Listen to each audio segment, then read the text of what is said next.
You all set? Let's go.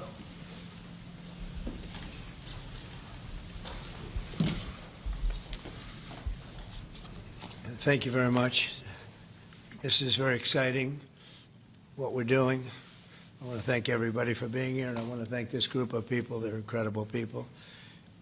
We just had a call, as you know, with President Putin. I thought it was a very good call, so we'll talk about it maybe later. But it went very well. We're here today to announce a historic victory for American women, mothers, and families. With the actions I will outline this afternoon, will dramatically slash the cost of IVF and the treatment and many of the most common fertility drugs for countless millions of Americans. Prices are going way down, way down. I want to thank Libby Horn, who is the Senior Vice President of Fertility of EMD Serrano. So I want to thank you. Let's see here. That's what I thought. I thought it was you. Thank you, Libby, very much. And let me also thank the Secretary of Health and Human Services, Robert F. Kennedy, Jr., whose wife destroyed the people on The View yesterday. I have to say that. I'm not going to ever get into an argument with her. And you've decided, you learned that a long time ago. She did a great job, actually. Secretary of Commerce, Howard Lutnick. Thank you, Howard. Secretary of Labor, Lori Chavez de Rima.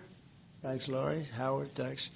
CMS Administrator, Dr. Mehmet Oz, who's a fantastic guy, and he's done really well. FDA Commissioner Marty McCary. Thank you, Marty.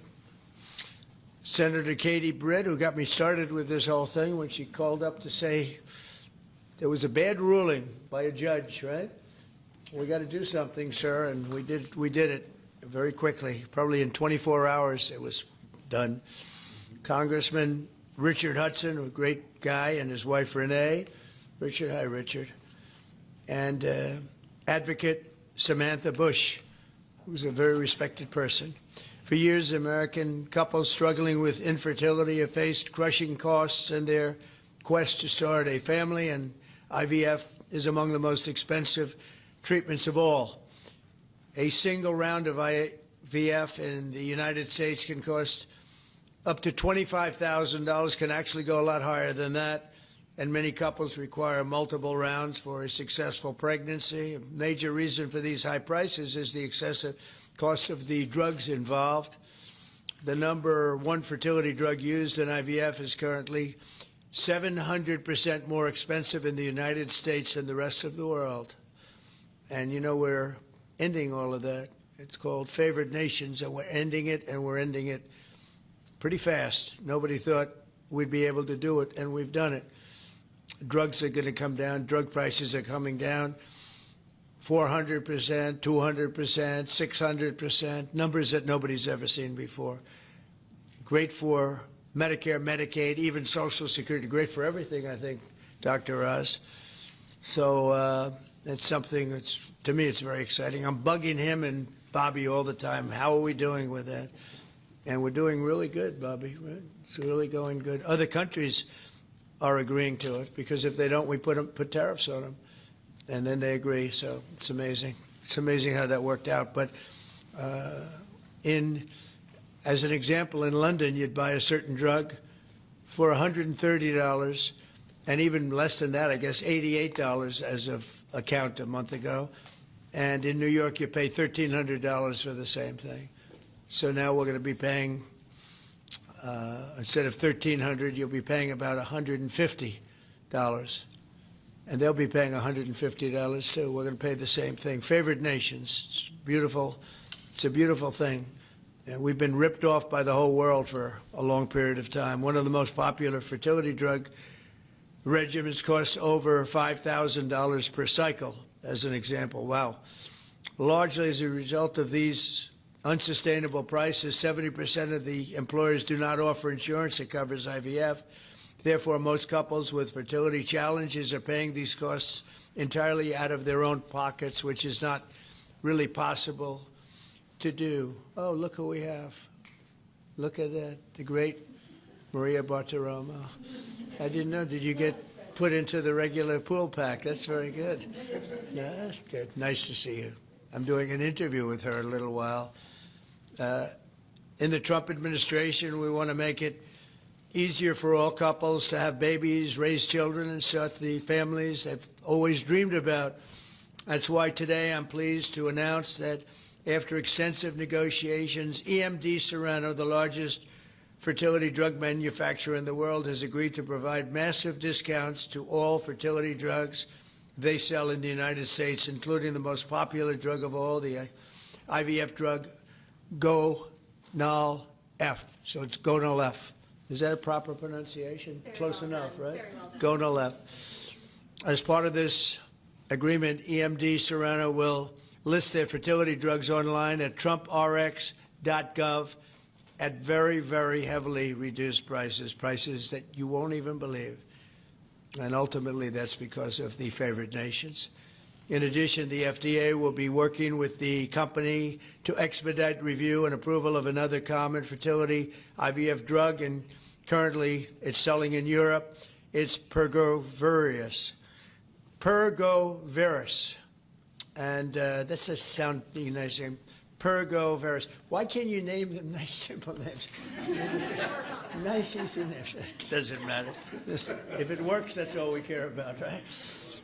Upon approval, this drug would directly compete against a much more expensive option that currently has a monopoly in the American market, and this will bring down costs very significantly. And the other one's going to have to come down also. Finally, EMD Serrano has agreed that all future drugs and everything that it develops and sells in the United States will be offset at most favored nation prices. I've been after this for a long time, and we started the process in the last administration, and then we had a little thing called COVID that came up. We had to focus on that, did a good job on that too. And they'll bring a significant portion of their drug manufacturing back to the United States. So they're going to bring it largely back into the United States, and that's for a lot of reasons, but primarily because of the election result, November 5th, and maybe most importantly because of the tariffs, because if they do it here, there are no tariffs. So we're going to be very close, I think, by the end of this year. We're going to be very close to $20 trillion in investment. As an example, the Biden administration had less than $1 trillion, substantially less than $1 trillion for 4 years, Maria. Can you imagine? 4 years, less than one. We're going to break $20 trillion of investment, and we're already over $17 trillion, and that's in 8 months. Can you believe that? And he was at less than $1 trillion. And in addition to that, he had open borders, allowing millions of people to pour in. What an administration that was. Worst president in history, by far. As a result of these actions, the per-cycle cost of drugs used in IVF will fall by an estimated 73% for American consumers, and the numbers are going to actually be very substantially higher as time goes by when it really kicks in. For most of, I mean, think of those numbers. You know, I told the story last time because we were with Pfizer, and Pfizer's doing something very similar. But I told them that my first term, I was so proud of myself because I was the first president in 28 years where drug prices went down for the year. And you know what they went down? 1/8 of 1%. But I was so 1/8 of 1%. Now I'm getting them down, Maria, 500, 600, 800%. In some cases, even more than that. It's hard to believe. But I was proud. I said, oh, wow, I'm the first one. 1/8 of 1%. And I was proud of that. Now I realize, and I called a news conference. Some of you were at that news conference, actually. And I said, ladies and gentlemen, congratulations. We've gone down by 1/8 of 1%. And now we're going down 500, 600, 700, 800%, Richard. So it's really something. For most administrations and all of the people involved in this kind of thing, this action would be a crowning achievement of their agenda for fertility health. But for us, it's really just the beginning. It's just a start. It's one of many things we're doing. Today, we're also taking historic steps to vastly expand access to insurance coverage for fertility care, including IVF, something that, as you know, was not covered. Effective immediately, for the first time ever, we will make it legal for companies to offer supplemental insurance plans specifically for fertility. That's never been done before. We're signing it in today with what we sign. Americans will be able to opt in to specialized coverage just as they get vision and dental insurance. They're going to get fertility insurance for the first time. So I don't know, I don't know how well these things are covered. I see the Democrats like to take credit for all of the things we do. We do the things and they take the credit. But I figure if you do enough of these, eventually people are going to figure it out. The Democrats have done nothing. This will make all fertility care, including IVF, far more affordable and accessible. And by providing coverage at every step of the way, it will reduce the number of people who ultimately need to resort to IVF because couples will be able to identify and address problems early. The result will be healthier pregnancies, healthier babies, and many more beautiful American children. It's a big factor. It's a big deal. I'm asking all employers to make these new fertility benefit options available to their employees immediately. The initiatives I've just announced are the boldest and most significant actions ever taken by any president to bring the miracle of life into more American homes. And I will say Katie was great. As you know, she's a great senator from Alabama. She's the first one that told me about this. I had not known too much about it, and we worked very rapidly together, didn't we, though? Mr. President, you say we had everything passed, and Alabama then took care of it and passed it. Within a week, everything was done. Really, it was something. So I want to thank Katie Britt.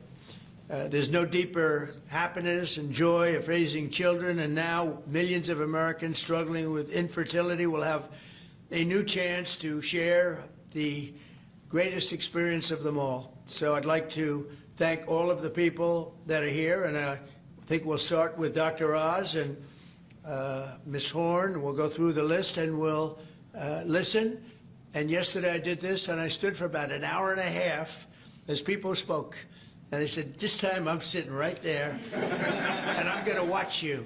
I stood for an hour and a half like this. I said, you got to be kidding. Here we go. It was one after another, and it was wonderful listening to them. But I said, if I have to do this every day, Bobby, should I stand or sit? Thank you, Bobby. Please, Dr. Oz. Okay. Mr. President, I'm going to jump